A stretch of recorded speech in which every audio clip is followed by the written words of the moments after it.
Hola internautas y sean bienvenidos al lado oscuro de la realidad. La cita que nos reúne hoy es, el tan famoso y polémico caso Roswell. Sin nada más que agregar, comencemos. Así se anunciaban los titulares, eran espectaculares. La RAF captura un platillo volador en un rancho de Roswell, el ejército declara que ha encontrado un disco volador, el ejército encuentra un platillo volador en un rancho de Nuevo México. El 8 de julio de 1947, el oficial de prensa de la base de las Fuerzas Aéreas estadounidenses en Roswell, Roswell Army Airfield, RAF, había lanzado la noticia más importante del siglo. La primicia se divulgó al mediodía, hora de Nuevo México, y debido a las diferencias horarias en Estados Unidos llegó tarde a la mayoría de los periódicos de la mañana, pero apareció en algunos vespertinos. La nota de prensa inicial fue ampliada por la base aérea, y tanto la oficina del sheriff como los periódicos locales fueron asediados por una ansiosa opinión pública. De pronto, en medio de tanta expectación, el ejército cambió su versión. No era un ovni, sino solo un globo. Los titulares del día siguiente daban por zanjada la historia. La noticia sobre los platillos voladores pierde interés. El disco de Nuevo México es solo un globo meteorológico. Durante algunos días, en muchos periódicos aparecieron imágenes de los supuestos restos, y luego cesó la información sobre el incidente durante 30 años. La historia del platillo accidentado habría permanecido ignorada de no haber sido por una conversación casual entre el físico nuclear Stanton Friedman y el director de una televisión de Luisiana. Un día de 1978, mientras esperaba para ser entrevistado acerca de sus trabajos sobre ovnis, Friedman entabló conversación con el director de la emisora, quien le dijo que debía hablar con un hombre llamado Jesse Marcel. Cuando estuvo en el ejército, Marcel llegó a tocar fragmentos de uno de esos platillos voladores. Ahora vive en Ouma, Luisiana. Al día siguiente, Friedman se puso en contacto con Jesse Marcel, oficial de información de la RAF cuando ocurrió el presunto accidente, cerca de Corona, a 120 kilómetros de Roswell.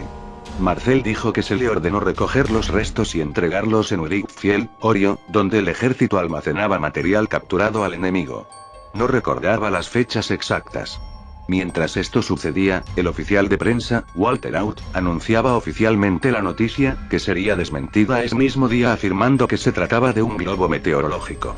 El ufólogo William Moore, que colaboraba con Friedman, obtuvo el relato de un testigo que daba un marco temporal a los acontecimientos. En el primer número de Flying Saucer Review, la presentadora de televisión Uge Green declaraba que, cerca de Filadelfia, escuchó en la radio del coche que el ejército había recuperado un ovni. Trató de averiguar algo más sobre el caso, pero no lo consiguió. Aunque no fuera mucho, tenía una fecha. Finales de junio o principios de julio de 1947. Moore encontró los periódicos del 8 de julio de 1947 que cubrían el suceso de Corona Roswell. En los artículos aparecían las fechas y los nombres del ranchero, el sheriff y el personal de la RAF.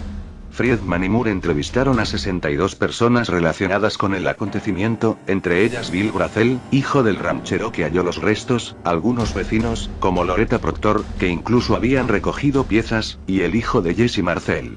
Out, el oficial de prensa que había dado a conocer la historia, aún vivía en Roswell, y gracias a su anuario se pudo localizar a otros testigos y obtener detalles del suceso. En 1986, Friedman y Moore ya habían entrevistado a 92 personas y publicado 6 artículos. Friedman convenció a los productores de Misterios sin resolver de la conveniencia de emitir un reportaje sobre Roswell en su programa en la NBC Televisión. En agosto de 1989, mientras filmaban en Roswell, Friedman conoció a Glenn Dennis, antiguo trabajador de la funeraria Bayard, que prestaba sus servicios a la base aérea. Por primera vez, Glenn mencionó las anomalías habidas en el hospital de la base en el verano de 1947. No solo fue consultado sobre la manera de tratar cuerpos pequeños, sino que fue expulsado por la fuerza del hospital en su siguiente visita. ¿Tenían cuerpos de extraterrestres hallados en el lugar del accidente? Dennis así lo cree. Según dice, conoció a una enfermera de la base que le comentó que 2 doctores habían practicado la autopsia a unos cadáveres muy malolientes. Según Dennis, esos cuerpos tenían la piel gris marronosa, cabezas grandes, hendiduras u orificios como nariz, orejas y boca, 4 finos dedos, sin pulgar, y carecían de pelo. Después de varios encuentros con Dennis, la enfermera desapareció, en apariencia trasladada a Gran Bretaña, pero cuando trató de ponerse en contacto con ella sus cartas le fueron devueltas con el sello difunta. Esa emisión de Misterios sin resolver en septiembre de 1989, fue todo un éxito. Fue vista por 28 millones de personas en Estados Unidos. Le siguió una avalancha de libros, programas de televisión y ataques de detractores.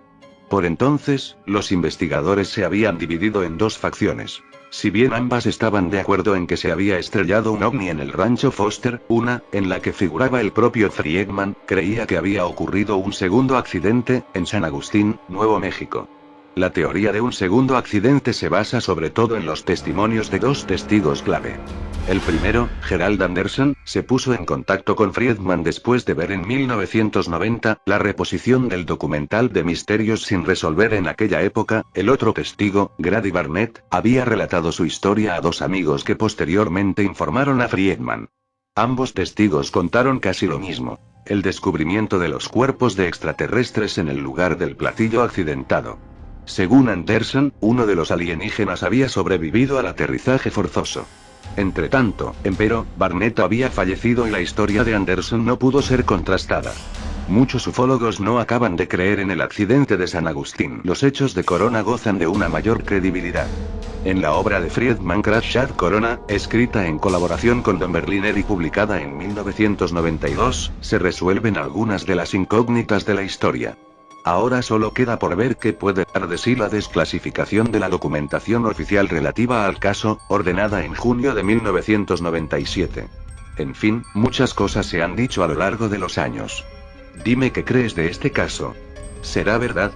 ¿Lo encubrieron los militares? Cuéntame tu opinión en la caja de comentarios, estaré agradecido de leerla. Y sin más, nos vemos la próxima.